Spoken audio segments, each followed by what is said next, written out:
Hidup tidak selalu sesuai dengan apa yang kita rencanakan, dan kata kecewa selalu melekat dalam harapan. Memang, semua itu tidak akan sanggup kita kendalikan. Kita hanya bisa menepi, mencari tempat ketenangan untuk sekedar bernafas pelan-pelan.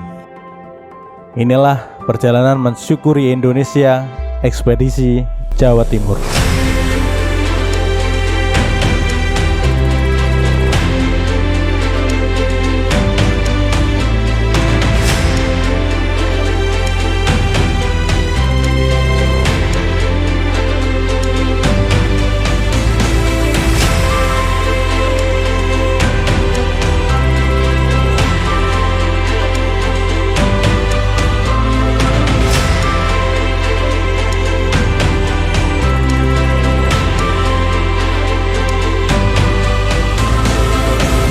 Jadi kita udah sampai di Kawah Wurung. Kawah Wurung memang sangat cantik dan majestic. Kita semua terasa terbius oleh perbukitan hijau yang luas dan hamparan savana yang sangat megah. Sampai nggak percaya tempat sekeren ini ada di Indonesia. Bahkan hanya di Jawa Timur. Indonesia memang keren, men. Ini menurut saya, bagi saya, tempat wisata yang paling keren yang saya datangi. Set!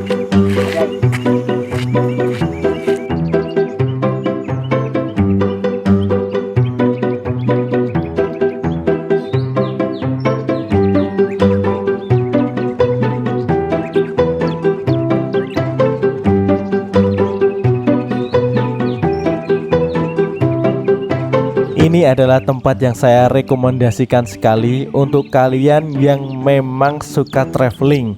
Kalian harus coba naik ke sini. Untuk tiketnya nggak mahal kok. Sebenarnya cuma 10.000 per orang. Parkirnya cuma 5.000 dan kalau kalian ngecamp cuma ditambah 15.000 per tenda. Jadi sebenarnya ini terlalu murah sih untuk destinasi yang sangat mewah.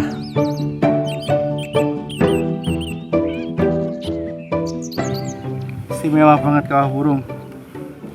Tapi kalau kesini susah. Susahnya dari Magelang loh ya. Kalau dari Bondowoso ya deket. Kalian harus kesini yang daerah Bondowoso, harus memanfaatkan alam yang ada. Inilah kenapa kita beri nama perjalanan mensyukuri Indonesia. Ya karena Indonesia itu patut disyukuri. Apapun kondisinya. Alam di Indonesia itu istimewa banget daripada kita harus ke luar negeri dengan biaya yang cukup mahal. Bahkan Indonesia itu sudah melebihi istimewa sebenarnya. Ini baru salah dua dari kemarin Tumpak Sewu. Belum nanti kita ke yang lain. Gimana? Kalian harus nonton pokoknya ya. Episode ini mungkin akan panjang-panjang, tapi ini akan membuat kalian ingin berpetualang dengan cara kalian masing-masing. Kita ngecamp yuk. Setibanya di sini sebenarnya sudah agak sore, sekitar jam 5. Jadi kita nggak bisa berlama-lama di atas ini. Kita harus segera mencari tempat untuk camping.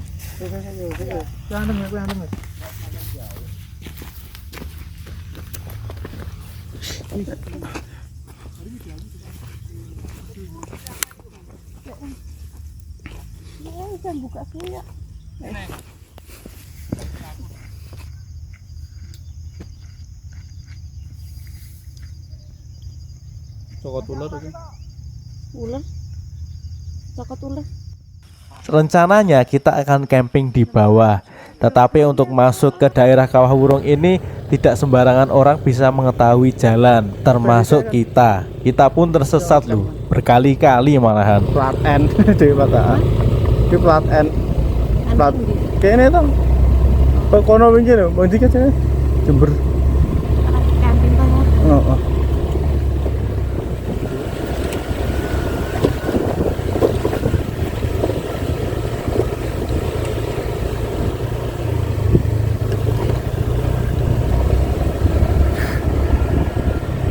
Wah, sunset apik. Ini ngisor dek kamu dek.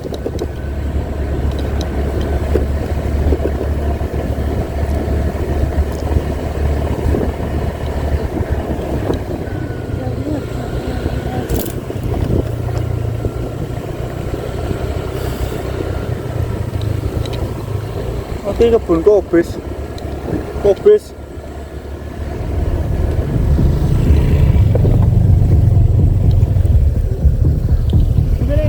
Kiwa ya? Kono kae. Ana dalan ya. Nggak ngerti. Pokoknya dalan iki. Nggak ngerti ya. Oh, entek ini.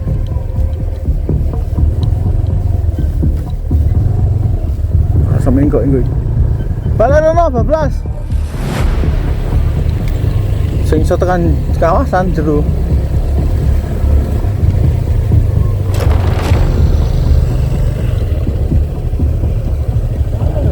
Bablas berarti.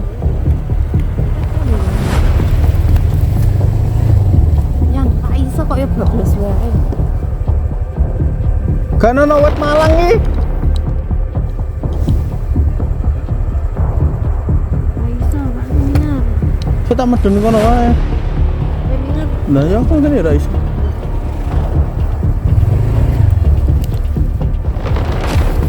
iso kok Mas mundurane kene. Ada apa teh? Ora entuk iki piye iki?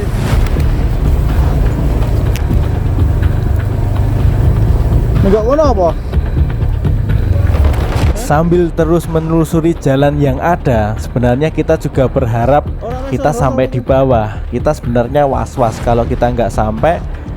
Ini juga udah keburu malam. Ya gimana? Mau ngecamp di mana kita? Dan akhirnya kita bisa menemukan jalur untuk masuk ke kawasan. Tetapi ini termasuk jalur yang eksplisit karena ini adalah jalan ke proyek. Kita harus izin melintas dulu dengan Pak Satpam. Setelah itu baru kita masuk dan sampai di kawasan pun sudah gelap. Artinya kita nggak tahu ini mau kemana lagi. Perlu diketahui ya teman-teman, kalau kalian kesini jalannya itu berupa pasir. Jadi ya agak mirip dengan Bromo, tetapi ini masih bisa kita lalui dengan motor lah.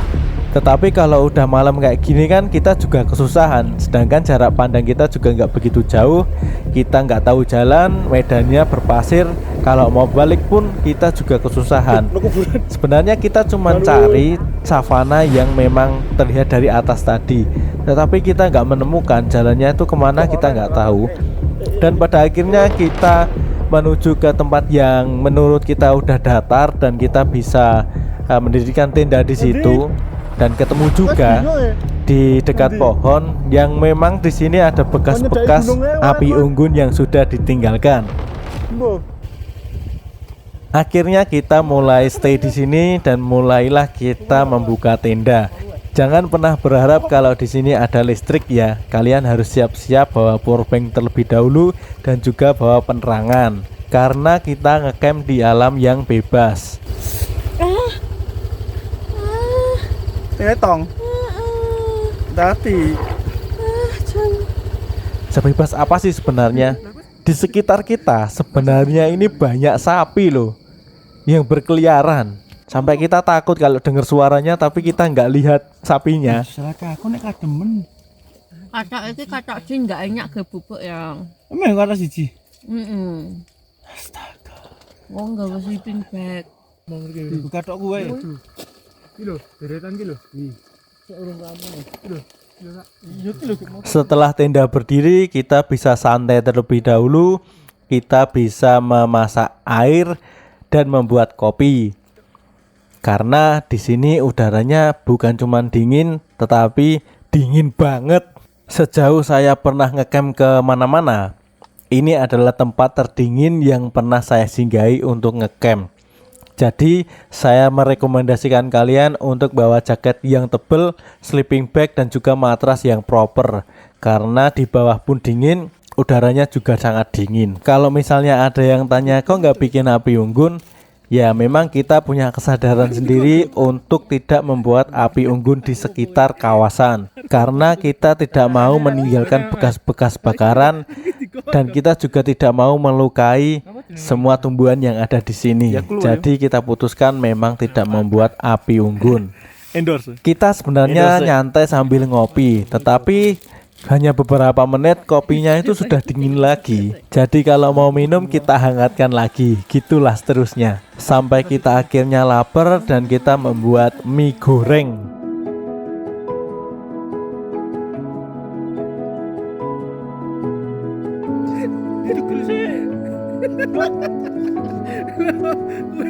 Pendekatan yang baik.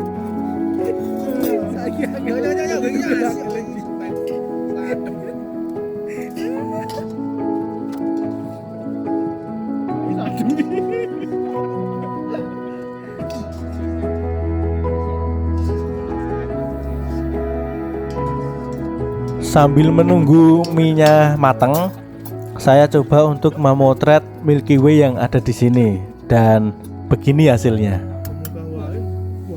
Wih, tak miso wih. Mbah yo ngene. Oh iya, jangan harap di sini ada sinyal ya, karena memang lost sinyal. Kita hanya bisa bermain-main, sharing, makan mie, minum kopi. Oke, kita makan mie dulu seperti biasa. Kalau ngecamp tuh paling nikmat makan mie. Kalau nggak bisa masak loh ya. Tapi kalau kita bawa logistik yang banyak ya kita masak.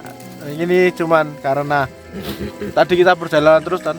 Jadi ya udah masak mie yang ada aja.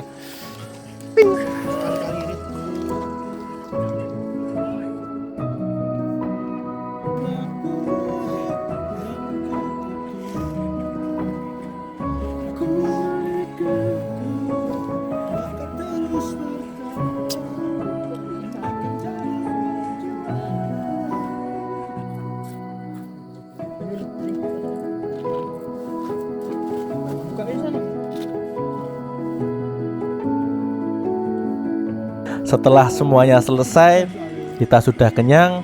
Akhirnya kita langsung beranjak untuk masuk tenda. Walaupun sebenarnya ini masih jam setengah 9. Dan kenapa kita langsung masuk tenda? Ya tentunya karena di sini sangat dingin. Kita berusaha untuk cepat tidur supaya besok dapat sunrise.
Halo, selamat pagi. Sekarang jam 6 di daerah Kawawurung. Yang kita udah ada di apa ya? Di kawasannya bawah. Saya cerita aja tadi malam tuh dingin banget. Sumpah yakin dingin banget. Nggak bisa tidur loh. Tapi ini paginya sadu. Istimewa. Ini mau jalan-jalan dulu sebentar. Sopo ngerti nemu Lombok. Nih langsung kebelet ngising. Selamat pagi dari Kawah Wurung. Kita ternyata ada di tengah-tengahnya. Dan ini adalah campground tergokil yang pernah saya temui. Kalau kalian pernah nonton Cool Trip, nah ternyata kita ini tepat berada di posisi mereka dulu. Dan ini sangat-sangat istimewa menurut saya. Dan siapa sangka ternyata di sini adalah jalur warga sekitar untuk bertani. Selain itu, ternyata yang semalam kita dengar suaranya, sekarang kita bisa melihat wujudnya. Wujud sapinya itu ternyata banyak. Tetapi tenang, selagi kita tidak mengganggu, mereka juga tidak akan mengganggu kita. Jadi aman-aman aja. Untuk informasi aja ya teman-teman, sebenarnya nama Kawah Wurung ini adalah sebutan dari kawahnya ini yang memang tidak jadi, atau bisa dibilang kawah purba yang sudah mati. Ya jadinya keren kayak gini. Kalian juga bisa langsung melihat Kawah Ijen dari kejauhan dari Kawah Wurung ini karena memang sangat berdekatan. Kalau kalian bisa mencermati dari panorama di atas, kelihatan sekali kalau daerah yang kita sambangi ini adalah kaldera yang cukup besar sebenarnya. Apa mungkin gunungnya dulu seluas ini ya? Gak tahulah.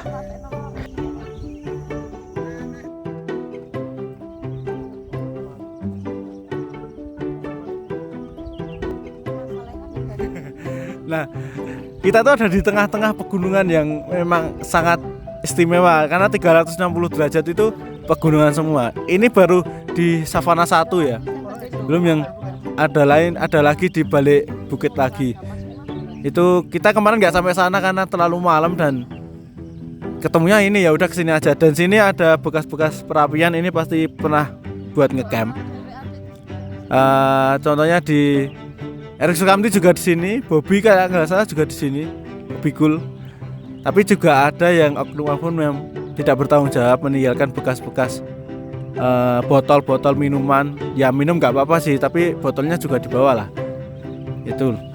Terus kalian kalau ngedrone, wah istimewa pol. Kalau ngedrone lo ya, kalau kesini kalian nggak bawa drone, rugi.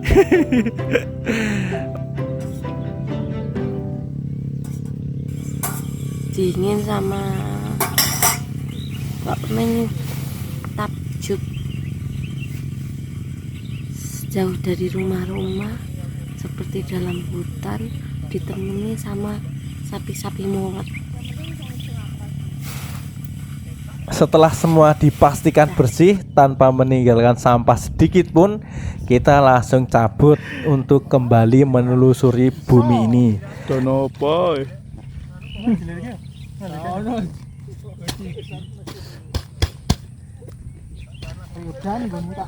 Lanjut kita menuju ke gerbang masuk dan akhirnya kita nongkrong sebentar di sini untuk beli minum.